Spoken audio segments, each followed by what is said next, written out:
ऐसे ऐसे छोटे छोटे गांव में गए होंगे जहां पे मीडिया नहीं पहुंच पाती है, क्या सबक मिला आपको अभी तक? अगर आप गांव-गांव जाएंगे तो आपको बहुतेरी ऐसी बातें पता चलेंगी जो कि पब्लिक डोमेन में एक तरीके से है, लेकिन वो सबकॉन्शियस माइंड में है या बुक्स में है, डेटा में है, लोगों की चर्चा में नहीं है। बेरोजगारी और पलायन बिहार में सबसे बड़ा मुद्दा है। इसके लिए आपको बिहार के गांव में जाने की जरूरत नहीं है, वो तो आप दिल्ली में बैठकर भी बात कर सकते हैं।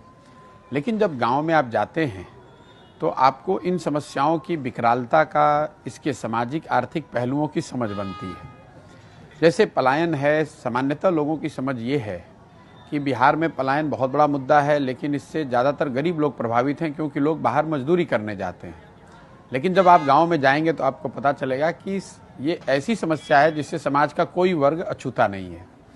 अगर आप गरीब घर के हैं तो आपके बच्चे मजदूरी करने के लिए बाहर जा रहे हैं। अगर आप आर्थिक तौर पर थोड़े समृद्ध हैं तो आपके बच्चे पढ़ाई करने के लिए या नौकरी करने के लिए बाहर जा रहे हैं। अगर आप गांव में जाएंगे तो आपको सिर्फ महिलाएं मिलेंगी, बच्चे मिलेंगे और बूढ़े लोग मिलेंगे। करीब 40 से 50% जो नवयुवक हैं वो बिहार के बाहर रह रहे हैं। जिन प्रखंडों में, पंचायतों में बाढ़ की समस्या है वहाँ पर ये 70-80% भी हो सकता है। पलायन यहाँ के जीवन की सच्चाई बन गई है।